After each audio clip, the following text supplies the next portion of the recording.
World Nobel studio में आपका स्वागत है। आपने अपना बेशकीमती समय दिया।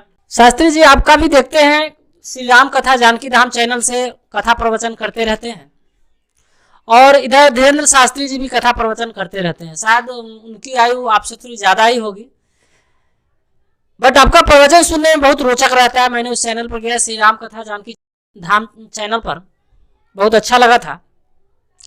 तो धीरेन्द्र शास्त्री जी के बारे में आपसे जानकारी लेना चाहेंगे कि धीरेन्द्र कृष्ण शास्त्री जी बहुत प्रचलित होते जा रहे हैं अपने भारत ही क्या मध्य प्रदेश के धरती से चलकर। भारत ही नहीं विश्व में उनका नाम आ रहा है। बांग्लादेश कहाँ कहाँ से लोग उनके धाम पे आ रहे हैं, उनके दरबार में आ रहे हैं। तो वो चूंकि प्रचलित है इसलिए उनके बारे में आपसे जानना चाहेंगे। पेशा दोनों आदमी का सेम है। एक बात हमें बताएं, बहुत अजूबा सी बात है, जब शास्त्री जी धीरेन्द्र कृष्ण शास्त्री के लोग इतने चहेते हैं, इतना चाहते हैं, जहां जाते हैं मानो आदमी का बाढ़ आ गया, फिर नागपुर में जब गए तो उनको वहां से भगा क्यों दिया गया? जय मां कामाख्या। हम पूरे विश्व की मंगल की कामना करते हैं, भगवती सभी को खुशी व सुखी रखे। धीरेन्द्र कृष्ण शास्त्री हमारे चहेते हैं, हमारे भाई हैं। मैं दिल से उनका अभिनंदन करता हूं और आपके इस स्टूडियो से जी मैं उन्हें धन्यवाद देता हूं, क्योंकि वो जिस तरह से राम कथा कर रहे हैं, हनुमान कथा कर रहे हैं, हम सनातनियों के लिए बड़े गौरव की बात है, बड़े सौभाग्य की बात है, बहुत खुशी की बात है। आपने जैसा कहा कि नागपुर से उन्हें भागना पड़ा। देखिए, जहां जहां राम कथा होता है, राम कथा का आयोजन किया जाता है या किसी भी तरह के कथा यज्ञ अनुष्ठान का कुछ निश्चित समय होता है जी, एक निश्चित दायरा होते हैं जी जी तो राम कथा जब वो कर रहे थे जी तो उन्हें ना किसी तरह का टेलीफोन से कोई जानकारी दी गई, उन्हें ना किसी तरह का मेल किया गया और ना किसी पत्र के किसी भी माध्यम से उन्हें ये जानकारी नहीं मिली कि कोई व्यक्ति उनसे मिलना चाहते हैं या किसी व्यक्ति विशेष से उनसे कोई आपत्ति है। जी अचानक जब उनका कथा का समापन हुआ जी तो कथा समापन के बाद लाजमी है कि वहां से प्रस्थान करना है, जी क्योंकि संतों को एक जगह स्थिर तो रहना है नहीं।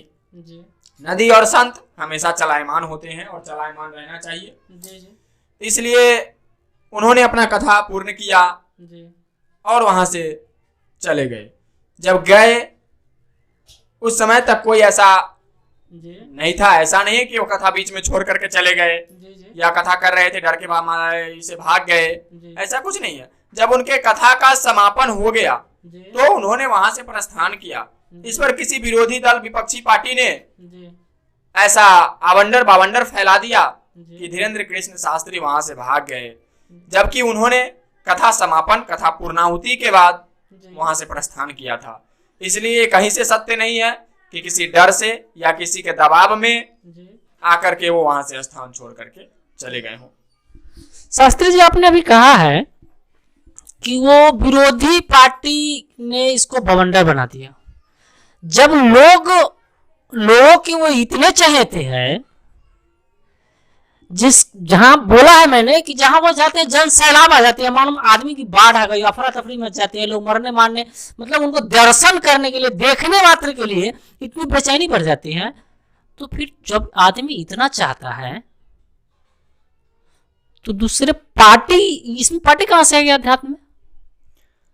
देखिए, जैसा आप जानते होंगे और नहीं जानते हैं तो जान लें कि जितने भी राजा होते हैं ना, जी जितने भी राज्य हैं, जी जितने राजा होते हैं, सबसे अधिक मनुष्य सुखी और खुशी महसूस करता था राम राज्य में। जी राम एक राजा थे जी और राम राज्य में जब कहीं आज के समय में भी अगर उपमा दी जाती है तो राम राज्य की ही उपमा दी जाती है। जी तो जब राम राज्य में होने के बावजूद भी राम जी के प्रजा ने राम जी का पीछा नहीं छोड़ा, जी एक छोटी सी अपवाद के लिए जबकि ये वास्तविकता भी नहीं थी। जी एक छोटी सी अपवाद के कारण जी राम को जानकी का त्याग करना पड़ सकता है। जब राम जैसे राजा को विरोधी दल नहीं छोड़े तो ये तो राम के सेवक हैं, राम के सेवक नहीं, राम के सेवक के सेवक हैं, अर्थात ये हनुमान जी के इष्ट हैं। जी तो अगर इनके पीछे लोग लगे हुए हैं, लोकापवाद से कुछ भी हो रहा है, हमें इससे कुछ ज्यादा स्टेटमेंट नहीं दे सकते, लेकिन इतना जरूर बता सकते हैं जी जी कि ये विरोधी दल का ही ये है, जी जी क्योंकि आज के समय में भी कुछ ऐसे राक्षसगण हैं, ऐसी बात नहीं है। जी राक्षसगण हर जमाने से होते आए हैं और आज भी हैं, जी इसलिए ये कोई नई बात नहीं है और कोई बड़ी बात भी नहीं है।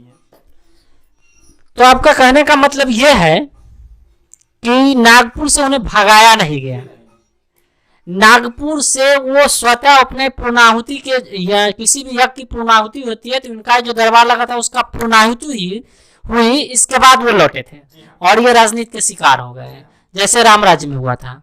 चलिए धन्यवाद आपको, आपने इस वर्ल्ड नोवेल स्टूडियो में अपना इतना बेशकीमती समय दिया, और इस आशा के साथ समापन करना चाहेंगे कि पुनः आप अपना समय देंगे, ये वर्ल्ड नोवेल परिवार आपसे रिक्वेस्ट करती है। बहुत बहुत धन्यवाद। जय मां कामाख्या, भगवती सबको हमेशा खुशी और सुखी रखे।